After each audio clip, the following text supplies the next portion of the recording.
तत्सम पाठशाला में आप सभी का स्वागत है। एसपी शास्त्री आप सभी का स्वागत करते हैं। आज पुनः मैं आपके समक्ष कृदंत प्रत्यय के दो प्रत्यय लेकर उपस्थित हुआ हूं और उस प्रत्यय का नाम है सत्री प्रत्यय और सानस प्रत्यय। कृदंत प्रत्यय की परिभाषा आप जानते हैं, फिर भी मैं बता रहा हूं। क्रिया या धातु के अंत में लगने वाले प्रत्यय को कृत प्रत्यय कहते हैं और उससे बने शब्द को कृदंत कहते हैं। चलिए अब सत्री प्रत्यय शुरू करते हैं। शुरू करने से पहले मैं आपको बता दूं, यदि मेरे चैनल को आपने सब्सक्राइब नहीं किया है तो सब्सक्राइब अवश्य कर लें। आपके सिलेबस के अनुसार मैं सारी बातें लेकर उपस्थित होता हूं। यदि कोई समस्या हो तो आप मुझे बता सकते हैं, कॉल कर सकते हैं, मैं आपके बातों का उत्तर दूंगा। चलिए, सत्री प्रत्यय धातु के साथ इसका संयोग होने पर पुल्लिंग शब्द बनाने के लिए त हलंत जो रूप चलता है तो न हलंत में बदल जाता है और स्त्रीलिंग शब्द बनाने के लिए अंत में अंति जोड़ते हैं और नपुंसक लिंग में त जोड़ते हैं। ठीक है, तो ये हुआ आपका सत्री प्रत्यय। अब इसका नियम जानते हैं। इसका प्रयोग जो है परस्मैपदी धातुओं में होता है, आत्मनेपदी धातु में नहीं होता है। नियम इसका एक और है, यदि धातु के अंत में ई हो तो य और र हो तो री और री हो तो और हो जाता है। ये ध्यान रखिएगा। सामान्य नियम ये है। एक तीसरा जो है, मूल धातु जो है रूप में परिवर्तित हो जाता है। जैसे हम लोग पढ़ेंगे, गम जो है, गम के साथ सत्री लगता है तो गमत नहीं बनता है, वो रूप बदल जाता है, गच्छत होता है। तो ये है, मूल धातु रूप में बदल जाता है।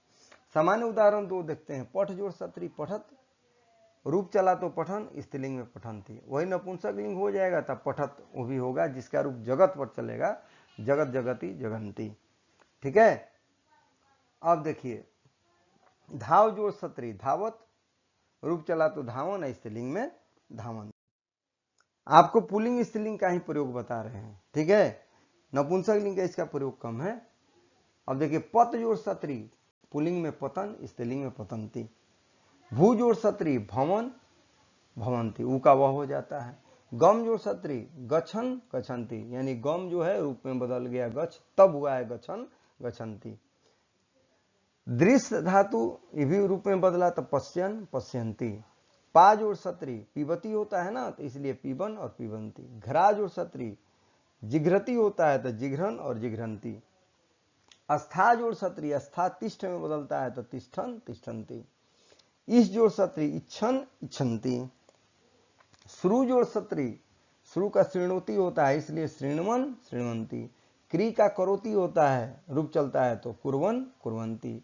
ज्ञा जोड़ सत्री इसका रूप बदलता है तो जानाती होता है, इसलिए जानन और जानंती, यानी ये रूप परिवर्तित हो जाता है तब जाकर सत्री प्रत्यय लगता है। आगे बढ़ते हैं। इसका प्रयोग, इस प्रत्यय का प्रयोग रहा रहे रही हुआ हुए हुई या तत्कालिक वर्तमान काल में, जिसको आप अपूर्ण वर्तमान काल भी कहते हैं। पढ़ रहा है, पढ़ते हुए गया, तो ये इस तरह के प्रयोग में इसमें होता है। सत्री प्रत्यांत वाले शब्दों का रूप पुल्लिंग में श्रीमत पर चलता है, स्त्रीलिंग में नदी पर और नपुंसक लिंग में जगत पर चलता है। एक हमने रूप दिया है प्रयोग करने के लिए, पहचान भी सकते हैं इसके आधार पर भी। पुल्लिंग में श्रीमान श्रीमंतो श्रीमंत तो गच्छन गच्छन्तो गच्छन्त। स्त्रीलिंग में गच्छन्ति गच्छन्ते गच्छन्त्य, श्रीमती श्रीमत्यो श्रीमत्य या नदी नद्यो नद्य। नपुंसक लिंग में गच्छत गच्छति गच्छन्ति, जगत जगति जगंती, जगत पर इसका रूप चलता है, ध्यान रखिएगा।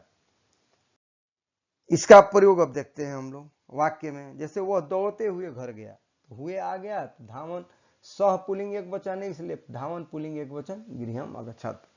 सीता हंसती हुई बोली, तो सीता स्त्रीलिंग है इसलिए हसंती का प्रयोग हुआ, हसंती अवदत। ये आपका वाक्य प्रयोग हुआ। अब देखिए, दो वाक्यों को जोड़ने के लिए भी इस प्रत्यय का हम लोग प्रयोग करते हैं।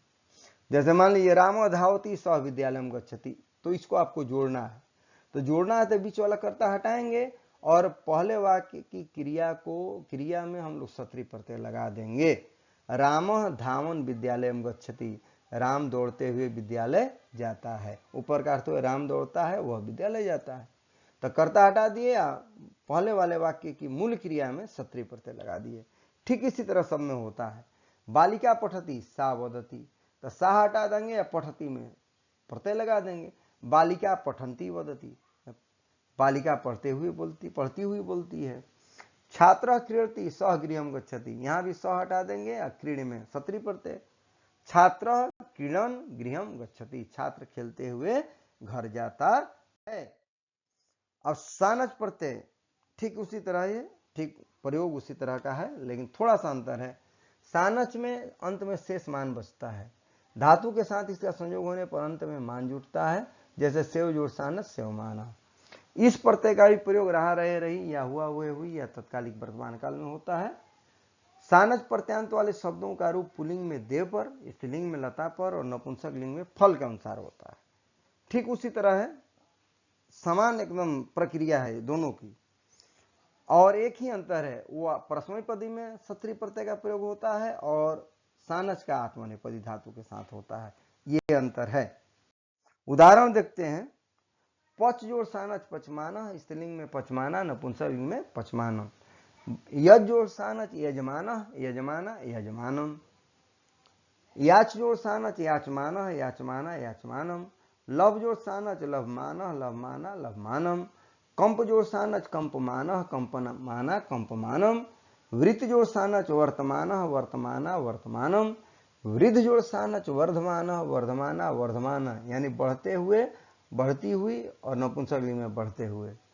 या रहा रहे रही, प्रयोग आपको आगे बताएंगे इसका भी। सिंह जोड़ सानच सयान, सयाना सयानम। आस जोड़ सानच आसीन, आसीना आसीनम। विद जोड़ सानच विद्यमान, विद्यमाना अविद्यमानम। यहां पर विद्यमान दो बार हो गया है, यहां होगा आपका विद्यमाना और यहां होगा विद्यमानम।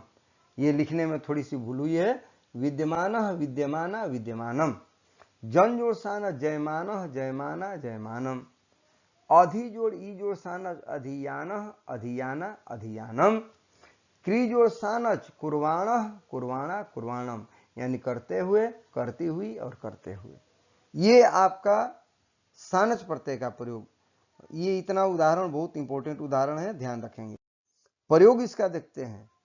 वाक्य प्रयोग पहले, गुरु की सेवा करते हुए छात्र पढ़ता है, तो गुरु की तो सेवा में द्वितीय लगता है, तो गुरुम, गुरु भी लिख सकते हैं षष्ठी में। गुरुम सेवमान छात्र पठती, छात्र के लिए आया सेवा करते हुए, इसलिए पुल्लिंग में सेवमान। वह कांपते हुए आता है, तो सह पुल्लिंग है, सह कंपमान आगच्छति, पुल्लिंग एक वचन। पढ़ता हुआ छात्र उत्तीर्ण होता है, अधियान छात्र, छात्र पुल्लिंग है इसलिए अधियान छात्र उत्तीर्ण भवति। वाक्य संयोजन इसमें भी होता है सत्री प्रत्यय की तरह। ते मुदन्ते ते गायन्ति, तो क्रिया बीच वाले कर्ता को हटाएंगे और पहले वाली क्रिया में सानच प्रत्यय जोड़ेंगे। ते मोदमाना गायन्ति, ते बहुवचन है इसलिए मोदमाना। छात्र पुरस्कारम लभते सह प्रसन्न भवति, यहाँ सह हटा देंगे और लभ में सानच प्रत्यय लगा करके जोड़ देंगे। छात्र पुरस्कारम लभमान प्रसन्न भवति, ये आपका प्रयोग हुआ। यदि आपको कोई समस्या है तो आप मुझसे बात करें, आपके बातों का मैं उत्तर दूंगा। चैनल को सब्सक्राइब अवश्य करें, लाइक करें और दोस्तों के साथ शेयर करें। पुनः मैं आपके लिए नया वीडियो लेकर के उपस्थित होऊंगा, तब तक के लिए थैंक यू, धन्यवाद।